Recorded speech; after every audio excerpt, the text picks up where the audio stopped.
The instant you look into your newborn son's eyes, you knew that every hope you had for his future rested on what you did from that moment on. Would you be able to help him grow into a caring, confident, and responsible man? Every mother and even fathers question how he or she, is going to do the right thing to make sure that they make the best of a man out of their boy child. This is one of the issues that we deal with in the society today. So when we talk about great fathers, great men, we sometimes ignore the fact that boys grow into becoming a father or into becoming a man. To a very large extent, what this is saying is that we need to change the way boys are raised so that we can then have a fantastic and a well brought up man. There are so many angles to how, where, when, and how to go about this big task. Like they always say, parenting is a blessing. Parenting is a prized calling, all right? It's a calling, and when God has bestowed upon you this precious assignment or precious ministry, then you have to get it right. But when we talk about getting it right, there are so many things that can still hinder your performance in getting it right. At the end of the day, your career, the environment, even your marriage, so to say. Because while you want to be the best for your child, you must also consider the fact that you are in a relationship that is forever and ever, and you have to work on it. And on this note, I welcome you to Gender World, the show for the young at heart. And of course, on this show, we talk about gender-related issues, we talk about family-related issues, we talk about relationship-related issues, we talk about life-related issues. Most importantly, as it concerns the young and the young at heart. The young at heart can be 60, the young at heart can be 50, and of course, the young really is just the age that you just know and have in your mind. My name is Ayo Emmanuel-Ojo. My guest on the show today is Peter Amoo. Peter Amoo is the author of the book How to Become a Better Father. I caught up with Peter right here in the studio, and Peter shared a few things with me on how he feels a boy child can be raised to be the best in the society. I'm going to be going on a short music break right now, and right after that I am definitely going to bring up Peter Amoo, the author of the book How to Become a Better Father. Peter said the book How to Become a Better Father is born out of the inspiration to create the family ills devastating the society, especially as it pertained to men, husbands, and fathers. Fact or truth stated in the book has been well researched to the best of his own ability. You're listening to your preferred awesome radio, Wells Radio, and Ibadan, your state, Nigeria, is where we are broadcasting from.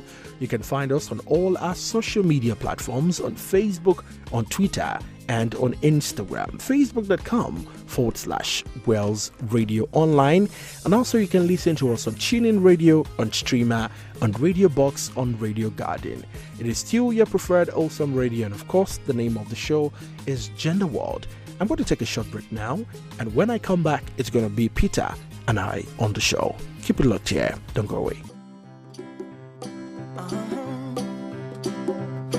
If you ever find yourself stuck in the middle of the sea, I'll sail the world to find you. If you ever find yourself lost in the dark and you can't see, I'll be the light to guide you. Find out what we're made of when we are called to help our friends in need. You can count on me like 1, 2, 3, I'll be there. And I know when I need it, I can count on you like 4, 3, 2, and you'll be there. 'Cause that's what friends are supposed to do, oh yeah. Ooh,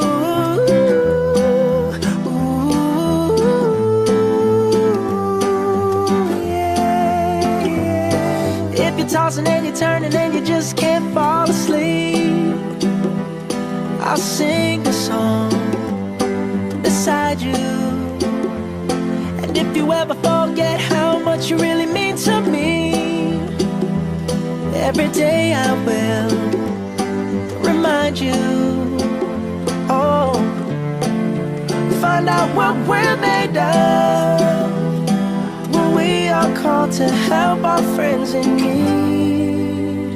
You can count on me like 1, 2, 3, I'll be there. And I know when I need it, I can count on you like 4, 3, 2, and you'll be there. 'Cause that's what friends are supposed to do, oh yeah. Ooh.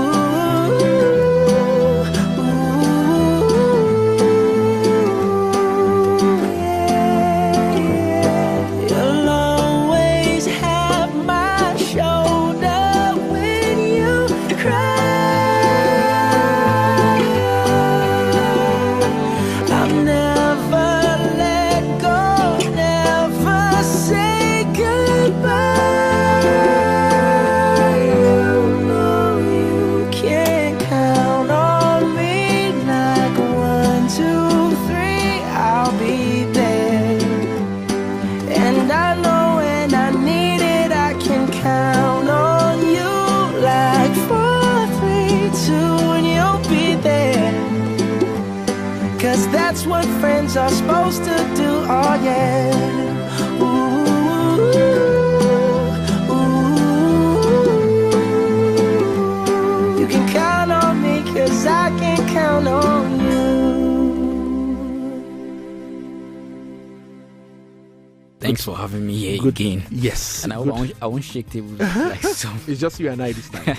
All right. So there are no tables to shake. So Peter, let's talk about this really. But before we do that, let's talk about your book quickly, because I believe that some people are hearing this for the very first time. The title of the book is How to Become a Better Father. But Peter, take me through the book. Where did that idea come from? And how exactly did you get to writing or putting this book together? Let's take it from there. Okay, I guess that's one of the questions people keep asking me, especially those who have been struggling to write, for a long time, and it looks like it's a miracle for me to have written. Well, it all started during the lockdown. Okay, and it started with a couple of study sessions with MOB, that Mr. Bamidele, who is, a John Maxwell certified coach. He had this study group for men, for fathers, and I was privileged to be on the group. And in the course of that session, we had a lot of revelations. And one of those revelations was men are bleeding. Men have a lot to struggle with, and nobody is really there, to help them out with it. So there are a lot of healings that actually also took place in it. And for me, it didn't stop there. It went on to hit my home. I also made some extra effort, and I saw that my home, my family had a very dramatic change, positive one. So I felt, what's the need keeping all this to myself?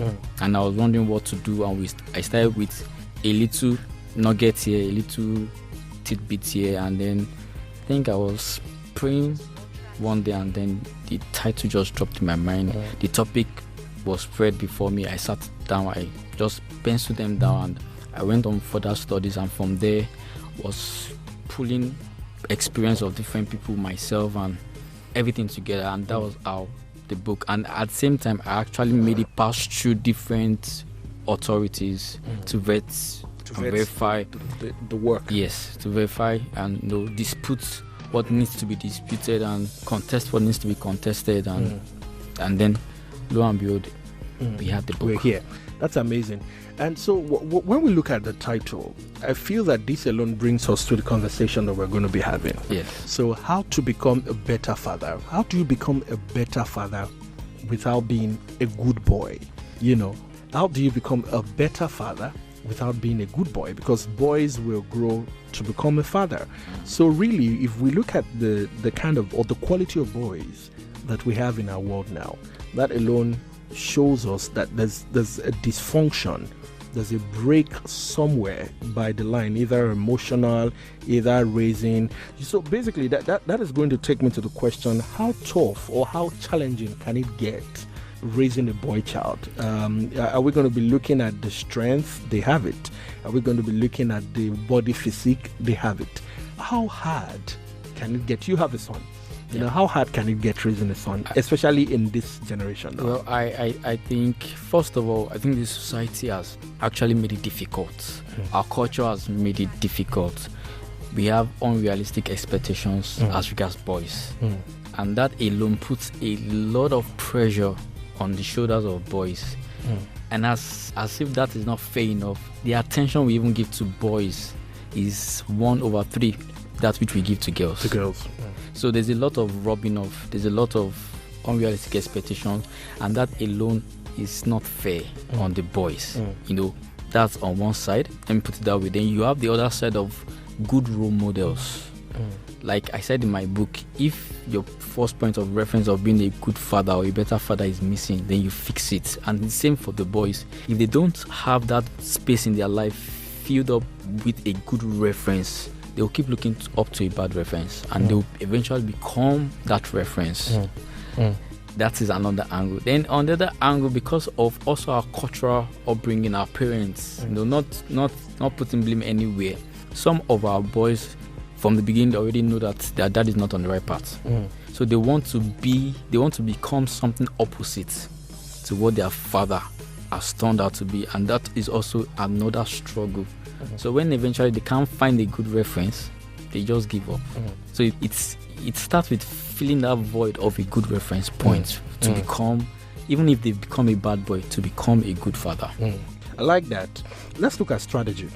Let's look at strategy here, because I believe that a lot of parents that listen to this show, they come for results. Okay. Give me tips. I just, that's the generation that we live in. We're not very patient with the process. No. But, as much as we want to give people the process, I want us to skip a bit and come back to process. But let's look at how boys are typically. I said something about their physical structure, their physique. Yes. Boys are smart, they are fast. Yes. How best is it to raise a boy? So let's compare to girls. Some of them are gentle, they are very ladylike. You don't scream at your daughter, but you can scream at your boy. What exactly is the best process to raising a boy? Do you treat them with so much iron hand, from your own point of view? Well, from my own point of view, how you raise a boy, first of all, I don't think you should really raise a boy different from the way you raise a girl. From the way you raise a girl. And I think you should give them both equal attention. Yes, they will have their unique qualities that sets them apart, but be it as it may, you should raise them equally. Give them equal attention. Usually it's said that a girl is given like 3 times the attention a boy is given. No, you should give them equal attention. So coming back to their strength, I think you should allow them to be in expressing themselves. And in the course of that, you manage that. Once you can focus on their strength and not overemphasize on their weaknesses, the weaknesses will start to drop. For example, I was at a particular radio station and I met a boy of a 4-year-old. The father takes him around to broaden his just gifts. To broaden his horizon. He said he speaks over 200 proverbs in Yoruba offhand. He just says it, and sometimes he says them in English, and sometimes he even says the meaning of it. Now the man has chosen to focus on the strength of that guy. Sooner or later, it's not that he even have his weaknesses. It's not that he doesn't have where he messes up, but because his strength has been emphasized, the weaknesses will go to the background, and over time will fizzle out. So, but if the father was like, you talk too much, keep quiet, expecting a child to become, I tell parents that when your child is a child, let him be a child. Stop saying keep quiet, because when he grows up, when he starts behaving too serious, now is everything okay? He's not talking, he's not behaving like you want him to. You complain. Now he's playing. You are still complaining that you're placed too much. Rather than focus and look at, okay, he's playing. What can we make out of this? He talks a lot. What can we make out of this? He shouts a lot. What can we make out of this? He sings. What can we make out of this? He likes this. What can we make out of it? I guess parents, they don't pay attention enough to their children in this era. That's why we use coaching lessons and the rest of them to cover up, and their talent and hidden gifts just dies away like that. So I believe that parents should allow children to express themselves and manage it and then bring something beautiful out of it. You know, let's look at life in its real sense. When you look at the family structure, most especially before now, I don't know if that is still obtainable. Mothers tilt more towards their sons, and fathers more towards the daughter. Is that some of the reasons? You know, they say, like I said, boys require so much of attention, iron hand.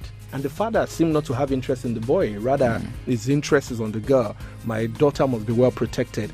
And you know how mothers can be. Not all mothers have that ability, that strength, iron hand to control a boy. Is that the reason why we then have some of the issues that boys are dealing with in the society today, if I may say? That's not the only reason. It's also one of the factors. It's one of the factors. I think the attraction between a father and a daughter is like the attraction between the husband and the wife on the surface, and it's like the attraction between when they were kids with their mother. So they just transfer such attraction to their daughter. But in the real sense of it, the father should even be closer, should be close to his son as well.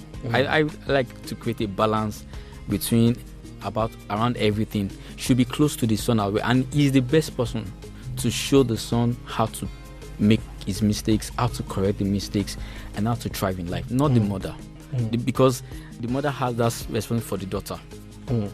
And so the father should not transfer that to the mother, but the father should take responsibility in doing that for the son. And like I said before, once that void of the role model is not fixed, there's a long-term problem caused in the life of that son. But really, when we talk about role models and mentors, how then do you know who is best for your child?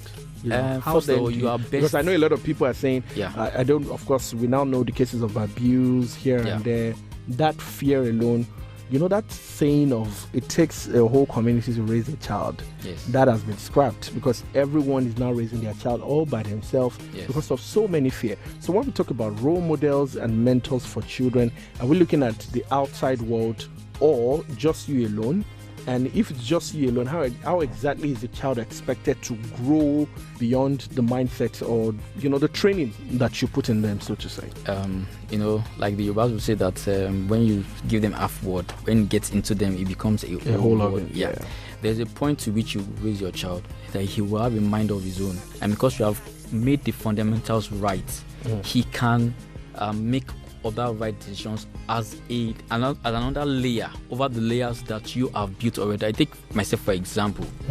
When it got to a point I needed other role models, I stepped out. This is what I wanted to do. I went searching for people who fit into that description and who were on the good side, and that was how I went through life, aside what my parents had done for me. So if the fundamentals are well taken care of, when it gets to the time when they need to seek other role models, they will make the right choice in seeking other role models. But if the fundamentals, wasn't properly laid, I'm afraid there will also be a couple of mistakes made in looking for a good role model. For example, those who are carried away with fraud and rest of it, they are role models they actually look at. They are that saying that after money it's money is coming from a particular role model. Absolutely. And it's all that matters. Someone says, Ololeshe. It's coming from somebody who is probably living large and they want to live large and they have made that person their role model. And really they don't care what the person has done to get there. They want to do anything to get there. And it goes on and on and on. And that's because the fundamental in the beginning had not been taken care of. It goes back to the saying that when you raise your child, the way the Bible describes it, that he will not depart. He will not depart from it. So it's about taking care of the fundamental, and the first person to do that is the father. Is the father, not even the mother. Is the father. That's why I said at the beginning of the show that when we talk about being a better father, then it starts from being a boy. But let's talk about the best way to apprehend or to chastise or to punish a boy. I went to a boys only school. And a lot of boys are tough. I mean, you can flog them from now to everlasting. It feels like you're putting them in ice. They are having fun. And if you look at it critically, they tell you, do you know how my dad punished me? Do you know where my dad would throw me in a this and that? So really, if you look at the mode of punishing boys, it has to change. Yes. It really has to change, because I have seen boys who you think you are punishing, but rather you're strengthening them the more. They are building capacity for the next level of punishment. So I would ask, what do you think is the best way? As a parent now, not just as a father, as a parent, what do you think is the best way, especially for your boys? How do you punish your boys or correct them when they do things that are wrong? Because life in its real sense, we need to be checked and to be balanced. What is the best way to punish boys in a way that they don't then become a terror or build that rigidity for life in itself? Okay, first of all, there isn't a straight jacket of how to punish, whether it's even a boy or it's even a girl. There isn't a straight, like a size fit all of how to. And then how you would discipline your boy is going to be different from how another parent should discipline their own son. But for us in the society, it's about the same approach. The reason why a boy gets toughened is because, first of all, you say don't cry, you say man up. All those things have killed his feelings already. So but really, he's not feeling all those things. They don't cry, but how did we get there? Really, because let me let you deviate a little before you go back to punishment. It's like it comes from the culture. It's just something that is inherent in the culture where Shebokunrin, in the Yoruba, like be like a man. So there is this description of how a man is meant to behave, which is now down to how the boy should behave. And it's all about being tough. It's all about being insensitive, being, hiding your feelings, solving your problems yourself. All those things don't make men and boys to be sensitive when they should actually show emotion. So when it comes to going wrong and beating them, it just toughens them because you've taught them how to hide their feelings. You've taught them how to how to deny their pains. You've taught them how to ignore what they should pay attention. So beating them, I remember there was a particular time in my SS2, SS2, SS3, I was beaten. I just took the gun and I just walked away. It didn't send any signal to me. It didn't make any meaning to me. I just moved on with my life. So I think it's what we start teaching our children when they fall down. You tell them don't cry. That's how it started. So it's what is inherent in the culture, and it's called masculine toxicity. So that's how we got to where we are about children. Son, don't cry, get up, man up, Shebokunrin, and all those kind of slangs that we used, and it's all about, it's just polluting the human frame, the masculinity. So that's about man up and the rest of it like that. So coming back to your question of how to discipline our son, like I said, there isn't a perfect way, but I think it's knowing your son well enough to know what matters to him or her. If you know your son very well and you know what are his priorities, you know what is important to him, when you want to punish him and you touch those things that matter to him, he will adjust. Just definitely. But if you don't know and you are just doing your approach, and that's because you also have not studied your son, your approach will not be effective. Let me talk about something quickly, but I'm going to come back to the book, the chapter 1. But let me talk about this, and I would like to also have your opinion on that. So someone spoke about parenting and said his father raised him in a particular way and it worked. And then he said he's not going to throw a working formula away. So what do I mean? So imagine you want to raise your son the way your father raised you. Is there anything like a working formula? I know you've touched about it indirectly, but is there like a working formula in a way that life worked for you because your parents raised you in a particular way and you will raise your children that way? Is there anything like a working formula in parenting? Especially for boys. There is, but it keeps changing. Because our society keeps changing. So what worked for our parents, like someone said that what's wrong with this generation, blah blah blah. I said, okay, fine. See, when you were growing up, when your father takes you to the farm, at a point he sits you down, you talk, he tells you about life. In this era, both parents are working, and there isn't a hangout time where the father and the son will sit down and they will talk about life. So that relationship and that lesson is lost, and so everybody is learning on their own, taking from the environment, taking from their peers, taking from the internet, taking from TV, and putting it together to make something of their own life. Now, so there is a working from, but like I said, it keeps changing, and it means that even the parents have to keep updating themselves about what works, not being stereotyped about this was what worked in my own time, and that's what I'm going to do. Whereas that is absolute. So as absolute as it may seem, there are still bits yes that you can adopt. Yes, and that you can, that can metamorphose into what we have today, superimpose and then pass across.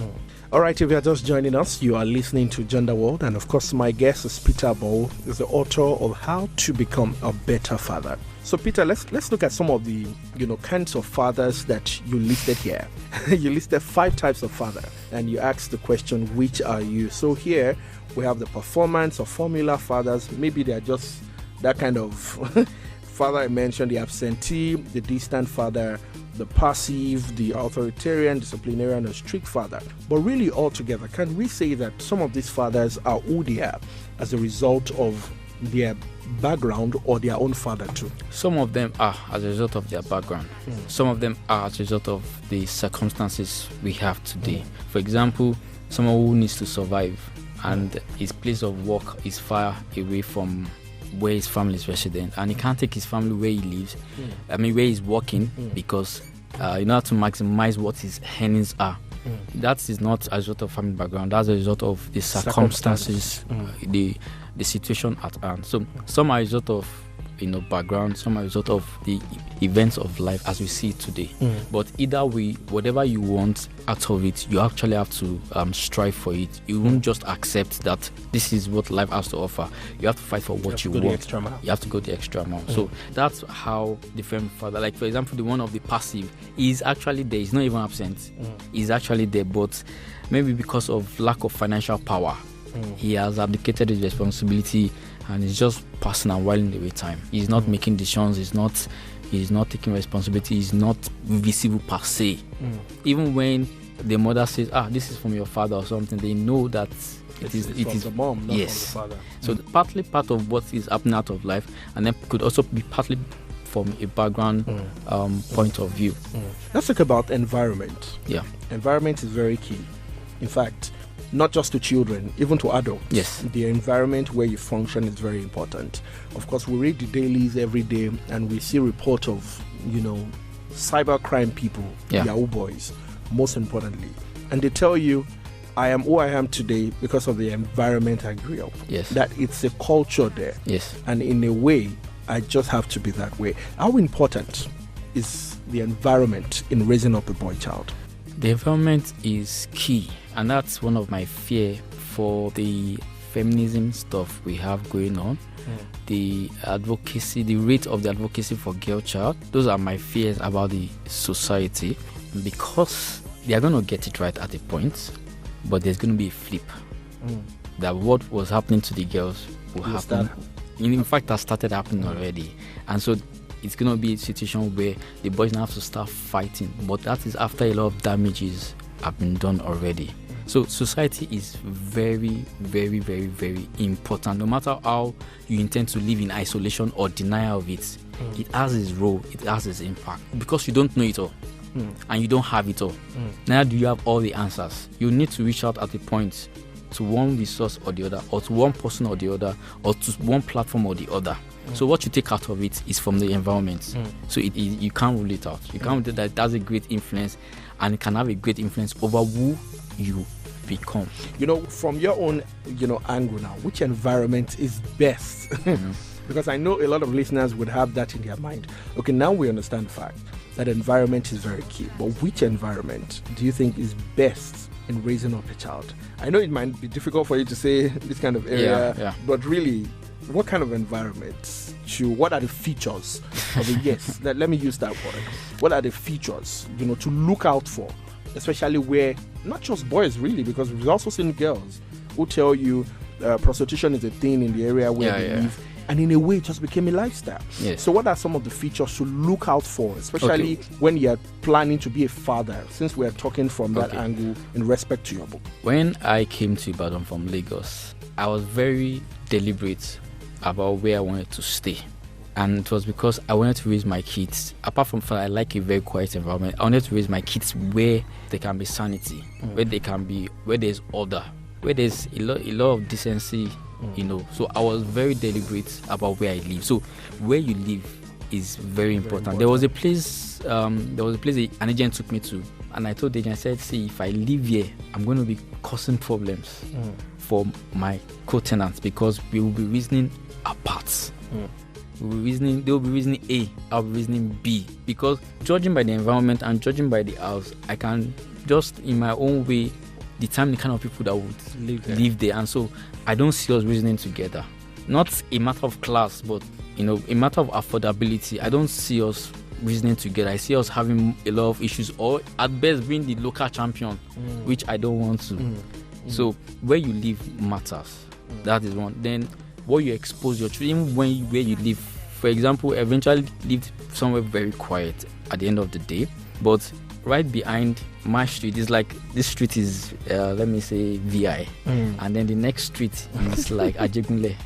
It was kind of funny, but that was how it was. The other street was opposite of this other one. So, and whenever I pass across, I see the opposite. I see a lot of things. So you could still try to have a sane environment, but you still have to control it. Yes, and then address when you see abnormality. You address it. Don't sweep it under the carpet. So having conversations of what really is going on is very important. For example, I remember a day I was driving, and then a woman with children in the car was coming in the opposite direction, and then we had a misunderstanding, and she was wrong, but the way she was blasting me and everything, and I wasn't bothered for her. I was bothered about the children who were in the car seeing what she was doing.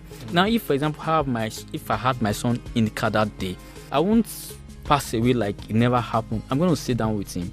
I'm going to tell him that this is how you behave in situations like this. This is how you handle situations like this, and then move on with life. Because the truth is that they will also find themselves in similar situations. When they fight, I know back those days when we fight in school, they'll beat us when we get back home. Some even say, you allow them to beat you. Yeah, go back to school and beat. So how you also address similar matters also go a long way in raising them up, because you cannot deny that these things will happen. But when they happen, what will you do? What will you do is what is more important. So then, there was this story of my pastor, the son, they newly moved to a new environment, and he was the local champion. The house was fine, and and then the father noticed. The father didn't say anything. The father now one day took him out and showed him a bigger house of a friend of his, and the guy was like, he thought his own father's house was very big. But when he got, he was like, is this person your friend? He said yes. So at that point, he became humble. Like, he's not. He's life is not around him. Yes, life is not around him, and that's one way he learned something that day that could not have been explained in words. So also exposing them to the right relationship to form is equally important. Let's talk about, as we wrap up the show, let's talk about what children should see. There's a saying that says that what you see is who you are. Yes. What exactly are the things that children should see? So it's a different thing where you put them in the right environment. Yes. You mentor them well as parents. Yes. You are conscious, you are intentional, yes, and you don't even hide your feelings. Rather, you explain to them why and how things are done. You have a village meeting. But yet, you work, you leave them with the television, the iPads, the iPhones, the Androids. What exactly are the things that children should see? And how best is a parent expected to control the things even when he or she is not there? Well, there is a point where you have to actually be in charge of controlling what they see, and there's a point where they themselves have to control what they see. So why they can't make their left from their right, that's when you need to decide what they need to see, what they don't need to see. So one of those ways is to deploy the tools that are available, parental tools, to block what they shouldn't see. And then, for example, for the coders and the rest of it, you can actually subscribe what is just okay for them, that may not even be favorable for you, but for their sake, you can so that way you can control one way you can control what they see. And sometimes it can be from friends. If they are working with wrong friends, they might be exposed to seeing what they shouldn't see. At such times, you have to address it, you have to talk about it, and you have to tell them the consequence of this and what can happen. That way it will be that these days our children ask why. There's a lot of why. Yes, there's a lot of why. So you are giving them the why, and then you are also allowing them to make informed decisions of staying away from what they shouldn't see. That's right. And then Basically, also the parent too should not watch what you don't want your children to see. Yes. And I feel that alone is another issue that a lot of parents deal with. I have my needs, they have their needs. Yes. Where do we balance that? Well, if you have your needs, I think parenting comes with sacrifice, because there are even some things you will do secretly from, away from your children, and you still find out that they are doing the same. They're doing the same thing. So it's about not even doing it at all, because what you think is secret, one way or the other, you just stumble. You just stumble that they'll find out. So whether it's a DNA thing, I don't know. But the best cure for it is what you don't want your children to do. Don't do it. Yes, that's the best cure for it. Okay, so finally, let's talk about. I just wanted to advise parents. I love to say this all the time, especially for mothers. When we talk about fathers, because we're talking about it in this context as regards to your book. So when we talk about fathers, we put a lot of fathers must do this, fathers must do that. But we must also recognize the fact that a lot of mothers are fathers in their marriage for some reasons: death, irresponsibility, financial reasons.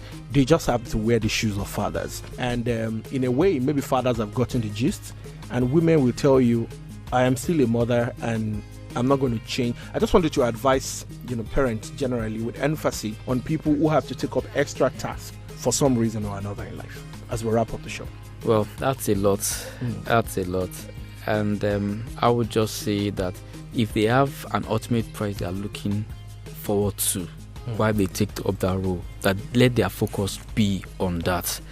For example, if the reason why you are taking it up is to have good children turn out at the end of the day, let that keep them going, especially if they are actually lost a loved one, and that's the reason why. But if, for example, the loved one is still there, then they need to take some other measures to get the loved one to take up his responsibility, because no matter how much the mother tries, there will still be that vacuum. The day the father dies, there's something that dies with the child that even the mother can't fill up. So it's a different ballgame if the father is dead than the father is alive and is abdicating responsibility to the wife. And let the father also know that if you are abdicating your responsibility to your wife to take up both roles, don't expect too much in terms of respect from your wife, because you'll be losing it. Not because your wife wants to disrespect you, but because she will be frustrated. She's taking much more than that she can handle. 2, that she wasn't designed for. And 3, she's still expecting, even at that, she will still be expecting the man to still stand up to do something. So when these things are missing, it leads to frustration, whether it's in physical responsibility or spiritual responsibility or financial responsibility. The frustration will set in, and that's what will start allowing the respect to degenerate. Yes. Thank you so much, Peter Amoo, for joining me on the show. Thank you for having me.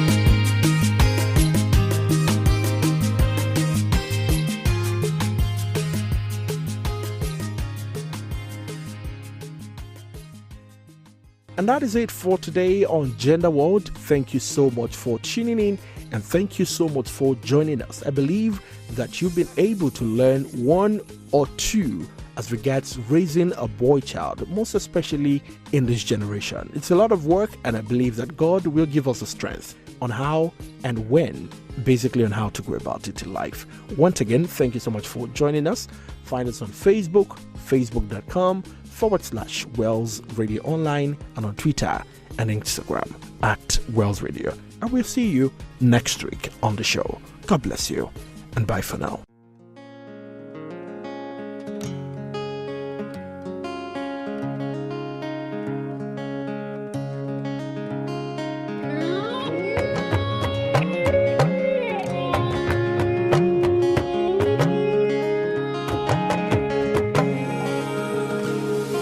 The grass is greener on the other side. That's what I thought before I took the ride. I burned my bridges so I'd never look back. But if I had known the life I was searching for was looking me right in the eye, oh. If I had known the life I was searching for was already my own.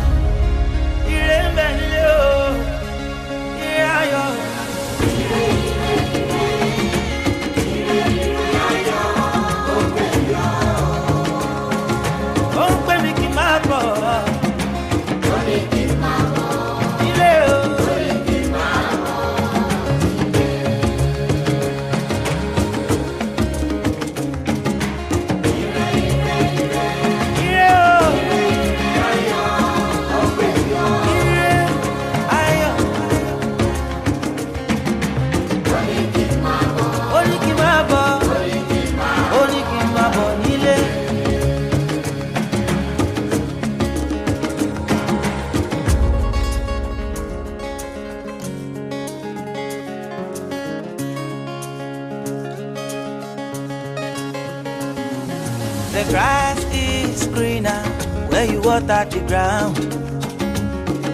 That's what I found when I took the ride. I realized the mountain I've been climbing is nothing but sand, yo. I didn't know I already had the answers. No, I didn't know.